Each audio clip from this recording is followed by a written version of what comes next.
Shalom, Erev Tov, good evening. This is TV7 Israel News, broadcast to you from Jerusalem. Turkey and Iran view Israel as the most severe threat to their respective countries. The Iranian proxy Hezbollah proclaims it will retaliate against Israel over the assassination of its chief of staff, Haytham Tabatabai. Lebanese President Joseph Aoun proclaims Christianity will prevail in Lebanon. Dror Or, whose remains were returned to Israel late last week, was laid to rest in the community of Be'eri, 785 days after he and his wife Yonat were brutally murdered by Palestinian terrorists on October 7th of 2023. Dozens of Israelis lined the streets of southern Israel as the coffin of Dror was making its way to the cemetery. We came here to support the family of Dror Or and the kibbutz Re'im, kibbutz Be'eri, and all the community of Eshkol, being the last hostage of Eshkol community that is coming back, but we are still waiting for 2 more hostages to come back to Israel. The Israeli Prime Minister's office spokeswoman, Shosh Bedrosian, recently addressed the circumstances in which the abhorrent Palestinian terror groups had murdered Dror and Yonat, turning their 3 children into orphans. Dror Or was 48 years old. He was a father of 3 and a husband to Yonat, of blessed memory, from kibbutz Be'eri. Dror worked for many years at the Be'eri dairy and specialized in cheese making there. He even spent time in Italy to understand the craft of it. He was also a chef and a yoga teacher. On the morning of October 7th, the Or family took shelter in the safe room of their home when terrorists soon after set the entire house on fire, causing Dror and Yonat and their children to evacuate through the window. Both Dror and Yonat split up and tried to escape, but were murdered by terrorists. Their 2 children, Noam and Alma, were kidnapped alive into Gaza. They were held there for 50 days until they were released in November of 2023. Dror's children were released from captivity to learn the horrors that their mother was murdered on October 7th and that their father was still a hostage in captivity. It was announced in May of 2024 that Dror, in fact, was murdered on the morning of October 7th by terrorists. Today we mark 786 days since the Islamist Hamas and its terror affiliates in the Gaza Strip launched their abhorrent onslaught on the communities of southern Israel with the declared intention to commit genocide. The remains of 2 hostages that were murdered by Hamas remain in an undisclosed location in Gaza. Meanwhile, the IDF Nachal Brigade eliminated the commander and deputy commander of Rafah Eastern Battalion, among other senior figures of the Islamist Hamas terror group, who refused to surrender while enduring weeks in subterranean infrastructure within the Yellow Line, which is an area under Israeli control. זה הנשק של סמל ראשון אור מזרחי זיכרונו לברכה, שלחם בגבורה בצקם לולים ב7 באוקטובר מסיירת נחל, והיום חטיבת הנחל סוגרת מעגל, הורגת את מג"ד מזרח רפיח מוחמד ומחזירה את הנשק שלו אחרי שהיא הרגה כאן את המג"ד, הסמג"ד, המ"פ ואת הבן של רזי חמד. זה מה שקורה למי שמתעסק איתנו, או שהוא ייכנע או שאנחנו נהרוג אותו.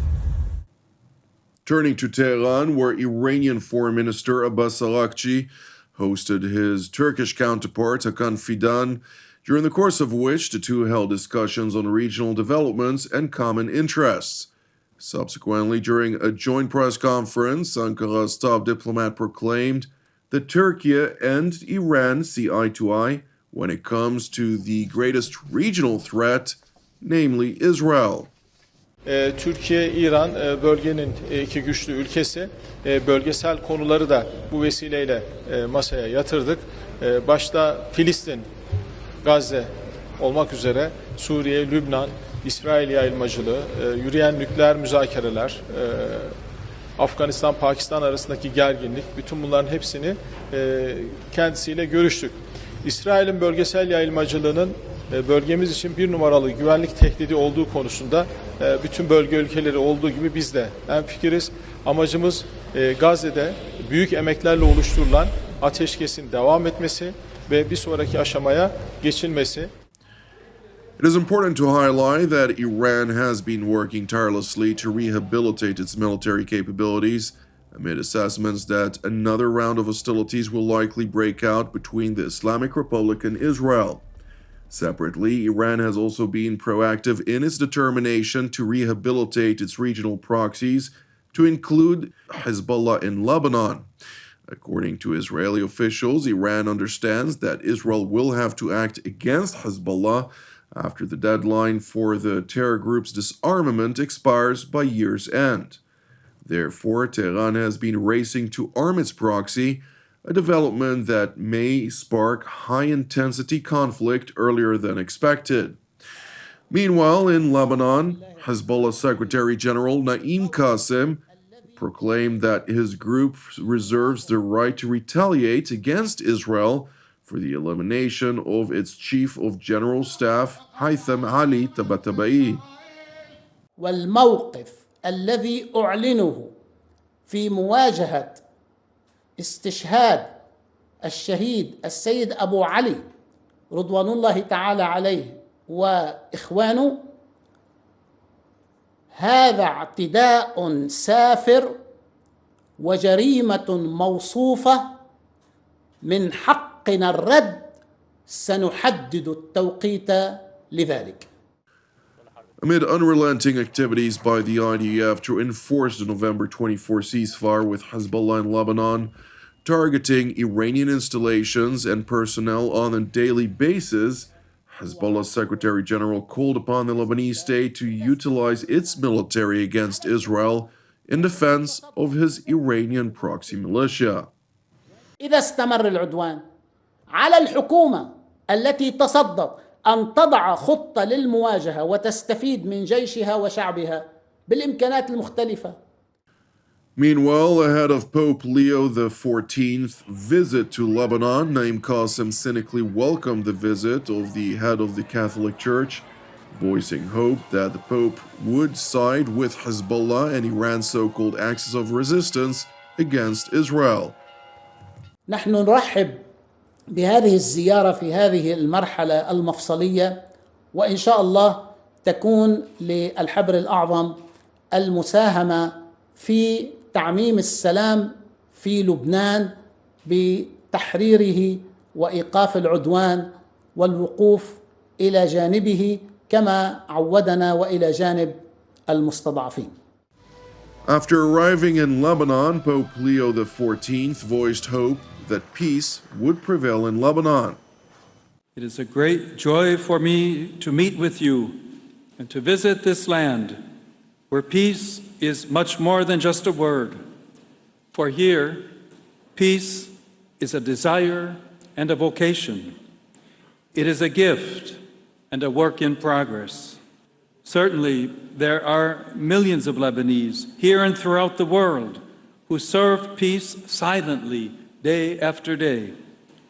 Yet you who have important institutional tasks within this nation are destined for a special beatitude if you can say that you have put the goal of peace. Pope Leo went on to stress the importance for Christians to return to the Middle East, while amplifying the role in Lebanon as a former Christian state to serve as a beacon of hope.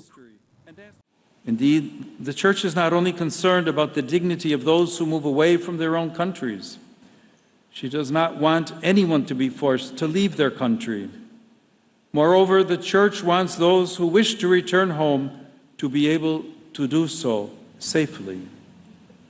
While human mobility represents an immense opportunity for encounter and mutual enrichment, it does not erase the special ties that unite each person to certain places to which they owe their identity in a very special way.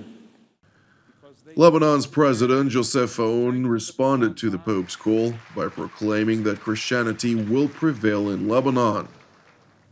صاحب القداسة أبلغوا العالم عنا بأننا لن نموت ولن نرحل ولن نيأس ولن نستسلم، بل سنظل هنا نستنشق الحرية ونخترع الفرح ونحترف المحبة ونعشق الابتكار وننشد الحداثة ونجترح كل يوم حياة أوفر.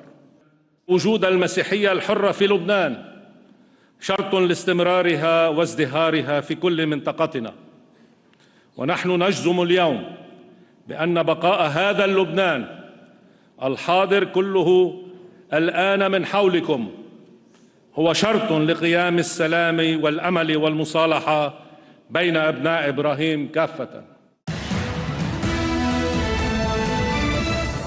Thank you for watching TV7 Israel News. I would like to also thank you if you are a supporter of TV7 Israel, which is exclusively donation-based. Your contributions help us produce our daily updates from here in Jerusalem. If you haven't yet supported TV7 Israel and would like to do so, you can donate via our website at www.tv7israelnews.com. Separately, I'd like to encourage you, pray for our persecuted brothers and sisters globally, as well as for the peace of Jerusalem and redemption of Israel. I'm Jonathan Hessen. Until our next update, Shalom from Jerusalem.